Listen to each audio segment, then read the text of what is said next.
hamma like share gotan isin eegaan jira nagaa isin gaafadhu jechuudha mee namni kan like share gochaa jira mee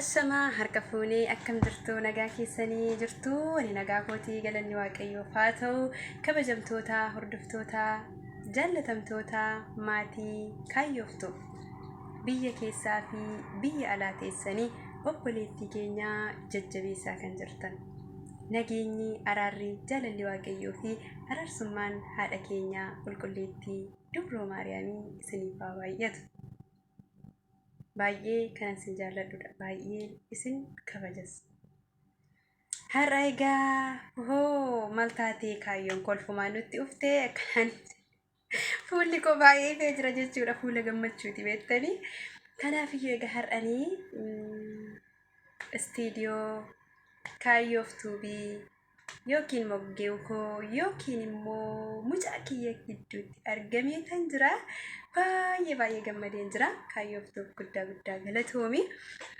mana kee keessatti istiidiyoo keessatti na affeeruu keetiif guddaan si galateeffadha kabajaan jaalalaan gammachuudhaan mana kee keessatti waan na affeerteef guddaa galatoomi siin jedha obboleettii kooyi egaa kaayyoof tuubiin baga gammaddee kongiraa siin jedheen jira gammachuun kee gammachuu hunda keenyaati dhugaa dubbachuudhaaf baay'ee gammadeen jira jechuudha akkan gammadeen akka keessi kunatti toleen guyyuma sanattan viidiyoo hojjedhee si gammachiisa ture ani haati kee qaxaleen kee jechuudha kanaafiyyuu garuu immoo haati kee yeroo baay'ee haala mijataa keessan jirtu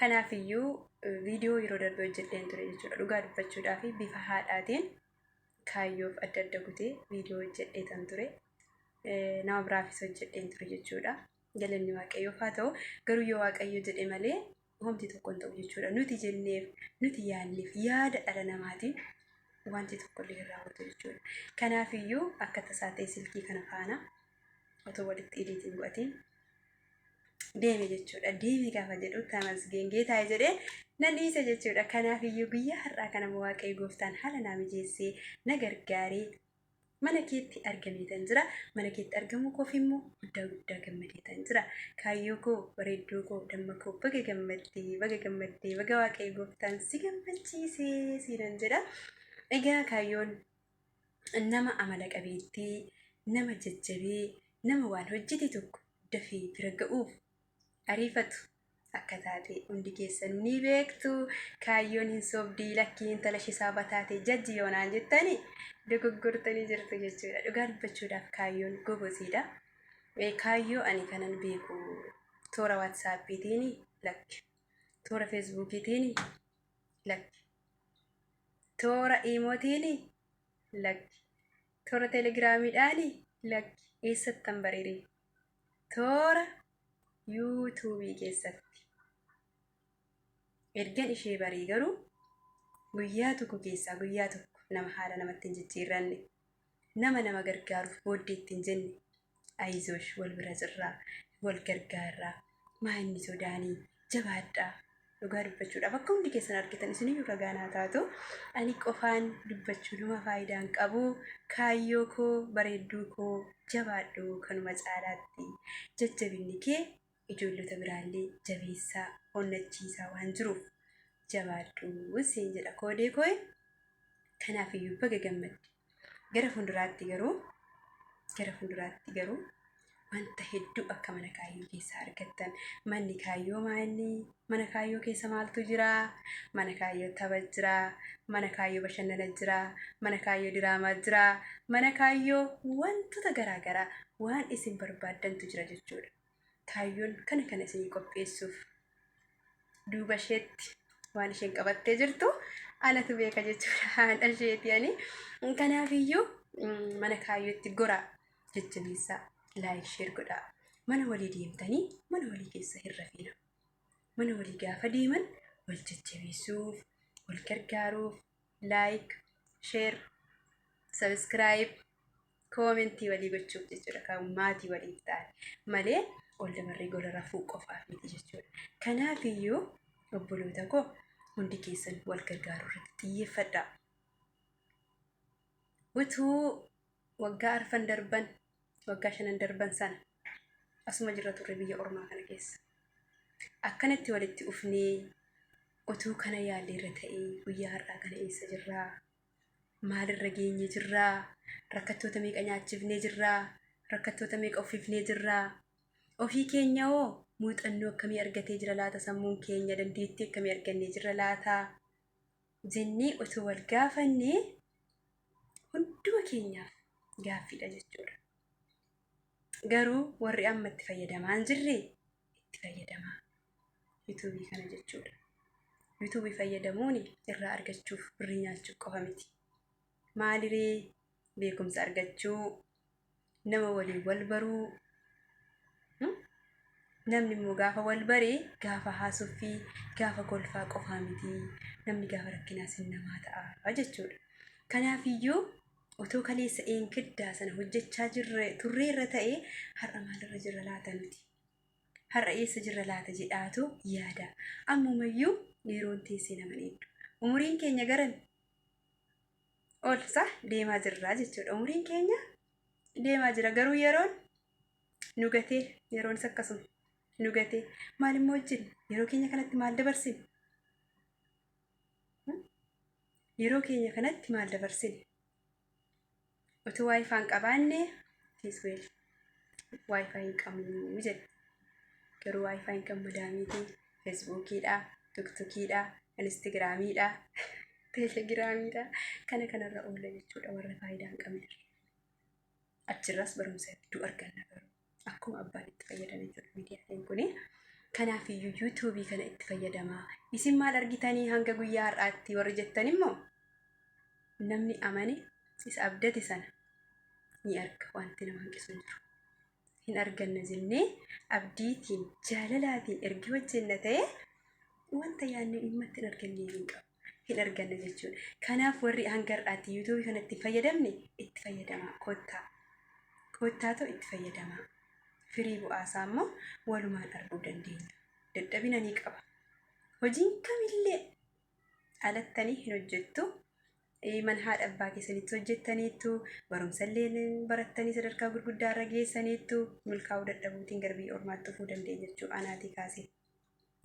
Kanaaf hojiin tokkollee han dadhabina hin qabne hin jiru. Dadhabbii sana garuu akkuma abboonni keenya maal jedhan mismaarayyuu utuu qaranii maal taati jedhan jabaattii jedhan. Kanaafiyyuu otuma jabaatu haallis otuma ulfaatu haa jajjabaannu. Dhugaa dubbachuudhaaf kaayyoo ergan gaafa bareetii baay'een ishee dinqisiifadha. Annaa warri kaan immoo karaa duuba intala ishee sababa taateef intala ishee jajjii minaaminaan hin jeeilaa mucaa koo yoo ta'e heerumteetti sadarkaa gaarii irra jirti jechuudha. Kanaafuu jajuu nan barbaachisu. Garuu kaayyoon ergan gaafa argeeti baay'ee goozii nama wanti hojjechaa jirtu kana firii ishee arguuf nama ariifachaa adeemudha. Dhugaa rabbi baay'een ishee jaja, baay'een ishee dinqisiifadha, baay'ees ishee jaalladha. Kanaafiyyuu walaa jajjabeessinuu, wal wajjin haa taanu, walaa gargaarru. Innaa kanaaf kaayyoo koo guddaa si gammadeen jira. Bareedduu tiyyaa, damma tiyyaa baay'ee si jaalladha, baay'ee si kabaja. Jecha siif hin qabu jechuudha. Dhugaa dubbachuudhaaf waaqi haalli na mijatee isin faana haasa'u gidduu keessanii haa fagaadhu malee sababan gidduu keessanii xiqqoo yoo dhibee baay'ee natti dhaga'ama jechuudha. Dhugaa dubbachuudhaaf maaliif namni tokko wal baruun baay'ee salphaadha. Garuu gaafa xiqqoo gargar fagaatan hin namatti dhaga'ama jechuudha. Haalli nuti qabnu immoo fakkeenyaaf ani viidiyoo hojjedhee obboloota koo kana warra moonii ta'an kana gammachiisuudhaaf hundayyuu otoo yeroo qabaadhee viidiyoo tokko isaanii hojjedhee maariidhaan kan qabu jechuudha gammachuun kun. Garuu haalli ani keessa jiru hundi keenya kan mana ormaa jiru jechuudha. Kan mana madaamii hojjechaa jirta. Maaliif takka sa'atii yoo arganne bakka dhabuu dandeenya. Yoo bakka bareedaa arganne immoo sa'atii dhabuu dandeenya. Argitanii? Kanaafiyyuu baay'ee kan namatti toludha. jajjabaadhaa, wal jajjabeessaa. Mana koollee koottaa mana kaayyooftuuf yoo waaqayyoon na gargaare, yoo waaqayyoon na waliin ta'e gara fuulduraatti diraamaa garaagaraa, faarfannaa garaagaraa kaayyoon faaruu baastetti immoo kanaan jenne faaruu kan kiyya miti kanuma namaa isinii dabarsa malee. Anaafis waaqayyo na kadhadhaa isiniin jedha. Mana koo koottaa waan lolee garaagaraa hin argattu warroota garaagaraa gara fuulduraatti rakkattoota nyaachisuu irratti yoo waaqayyoon naaf eeyyame. Wanta akkasii irratti mana koo keessatti argama. Gara mana koottis goraa jedhaatoo ilaalaa isiniin jedha. Kanaaf kaayyoo immoo warri kaleessa wajjin turtan, warri kaleessa jajjabeessaa turtan kiroomii keessatti qofaa hin ta'in wal jajjabeessuu keenya. Kiroomii keessatti fees tu feesii waan haasofnee koomentii barreessinee irra keessa baanee saba wajjin dubbannuuf baay'ee nutti toluu danda'a. Garuu viidiyoo taphachiisuun isinitti ulfaachuu danda'a. Maaliif ulfaata ta'uu hin taane namni tokko yeroo taphaa yoo haasa'e yoo kolfee jaallata jechuudha. Garuu kana qofaa miti wajjin hojjechuu qaba. Viidiyoodha sheerii godhaatoo banaa deema. Yeroo miiseejii isinii barreessuun isinitti tole koomentii jala godhaafi calluma jennee immoo wal jajuu qofaa miti. Amma taasin har'a kaayyoof tuqatu hojii bareedaa hojjettee taanaan jettu. Garuu jechanii dubbadhe keessa dogoggorri yoo jiraate walitti himnaa? Hin himnu yoo ta'e garuu gara fuulduraatti walitti himuu qabna mitiire? Dogoggora yoo ta'e lakkii kaayyoo bakka kanatti dogoggortee jirta. Kun sirrachuu qaba. Toora keessaatiinis haa ta'u, toora waatsaappiitiinis haa ta'u. Maaliif ree dogoggora koo sana qabeen deemu waan ta'eef miidiyaan gurguddachaa deema. Miidiyaan gaafa gurguddate namoota hedduutu ilaala. Nama hedduu bira gaa yoo nuti maal goone, yoo nuti laayik sheer waliif goone jechuudha. Kanaaf dogoggora keenya asumatti wal sirreeffachaa. Wanti dogoggorates dogoggora ta'eera waliin jechaa. Wanti immoo bareedee gara fuulduraatti immoo itti fufuu qabdattanis walii barreessuu. Namni tokko kennaa mataasaa qaba jechuudha. Kennaa mataasaa danda'e qaba jechuudha. Namni tokko calluma jedhee waaqayyoon gaafa nama uumu kennaa tokko wajjin kan nama uumu. Kennaa sanatti garuu eenyutu hojjechuu qaba? Nuti hojjechuu qaba jechuudha. Nuti hojjechuu qaba. Nuti wal jajjabeessuu qaba. Kanaaf yaa obboloota koo wal jajjabeessuun keessan dhugaa dubbachuudhaaf isinan dinqisiifadhaa, isinan garramsiifadhaa. Baay'ee kan natti toltanii fi baay'ee kan nama raftan. Guyyaa keessa yoon isin argin oole garaa kona nyaata akkasa wajjin alateetti. Okay? Kanaaf iyyuu ergi wal barrii eegee leencaa maal godhu jedhan abbootiin keenya eegee leencaa hin qabanii jedhan. Garuu yoo qaban maal hin godhan jedhan gadi lakkisanii. Kana booda wal barriirra waan ta'eef wal gadhiisuun hin jiru. Yoo walitti mufanne dafnee walitti araaramuu yoo dandeenye viidiyoo walii hojjechuu yoo dadhabne jechumaan wal jajjabeessuu viidiyoo gadhiifame waliif ilaaluu irratti xiyyeeffadhaa. Dhugaa gara bakka kootiin naan laalaa nama tokko keessan jala jechuudha. Namni tokko gaafa liivii jiru eenyutu akka sheerii godhe dhugaa waaqaan laala nama muraasa jechuudha kan sheerii godhe. Warri kaanoo maali hundumti sheerii geessan jirtu maaliif sheer waliin gootan? Sheeriin keessan nama meeqa bira ga'a? Nama meeqa immoo fidee dhufa? Nama tokkitti yoo fidee dhufee bareeda jechuudha. Yoo ijaan laalan iyyuu viyuu yoo laayik gochuu isa yoo sabiskiraayib gochuu isa jechuudha. Kanaaf yoo sheer waliif godhaa, koomentii walii barreessaa. Adaraa obboleettii koo kottu naaf ilaalanii viidiyoo gadhiifadheera. Adaraa obboleettii koo kottu naaf ilaalee ani kana godheera hamma jettanitti waliin eegina. Wal jajjabeessaa, wal gorsaa. Dhugaan ijoollee haadha tokkooti, ijoollee abbaa tokkooti. Wal jajjabeeffachuu qabna, wal gorsuu qabna. Kennaa qabdan irratti wal jajjabeessuu, wal gorsuu qabdu jechuudha. Egaa kana fakkaataa dhugaa dubbachuudhaaf kaayyoo baay'ee si gammadeen jira. Har'as kiroomii keessaa baay'ira jettee intini jedha akkuma kana duraatti ijoollee jajjabeessii, akkuma kana duraakitti ijoollee wajjin ta'ee warreen dhiphatan sana gargaarii har'as. Namni nama gargaaru ofiisaa maal argata? Gargaarsa argata. Namni milkaa'ina namaa hawwu ofiisaa maal argata? Milkaa'ina argata. Namni gammachuu namaa gammadu maal argata? Ofiisaa gammachuu argata. Kanaafiyyuu waliif gammadaa, waliif hirmaadhaa, waan barbaaddan tumsa waliif gumaacha waliif godhaa. Wanti nuti hir'atu hin jiru. Yeroo qabaanne jennaan jechuudha. Waan barbaanne jechuu dandeenya. Garuu maaltu nutti hir'ate? Xiqqoo ishee haalatu nutti hir'ate jechuudha. Akka kiyyatti, akka kootti jechuudha. Kanaaf kunis immoo fedhaaf jaalala Kiristoos yoo ta'e abdii ani qabu cimaa waan ta'eef cimiitu itti fufuu qaba. Haalli kunis mijachuu akka qabu abdiif amantiin qaba. Kanaafiyyuu walaa jajjabeessinu walaa gorfannu. Baay'een ture mana kaayyoo keessa jechuudha. Maaliif mana kaayyoo kana baay'een jaalladha. Keessaa baay'inaan jechaa jirus mammaayyoo jechuudha. Kanaaf kaayyoo koo hojjechaa jirtu bareedaadha. Dhugaa dubbachuudhaaf viidiyoo kaleessa hin gadda gadhiisaa turte. Daawwatamee quufu jechuudha. Daawwatamuus qaba jechuudha.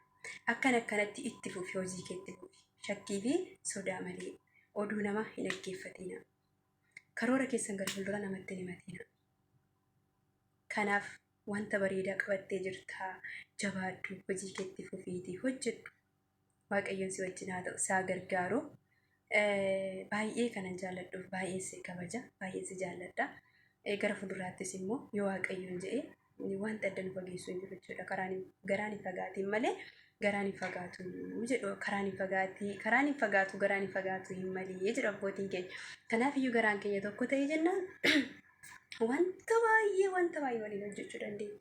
Haala hin mijanne keessas dhaabbannee kaleessa hin gaddas maali haala mijataa qabaannee hojjechaa turre lakki haala mijataa argannee miti. Haaluma mijanne keessa dhaabbannee hojjechaa turre jechuudha. Kanaafiyyuu hundi keessan jabaadhaa. Obboloota koo baay'een sin jaalladhaa. Baay'een isin kabaja. Dhugaa dubbachuudhaaf baay'een isin kabaja. Kanaafiyyuu jajjabaadhaa. Viidiyoon yeroo gadhiifamu waliif ilaalaa. Waamichan eeginaa.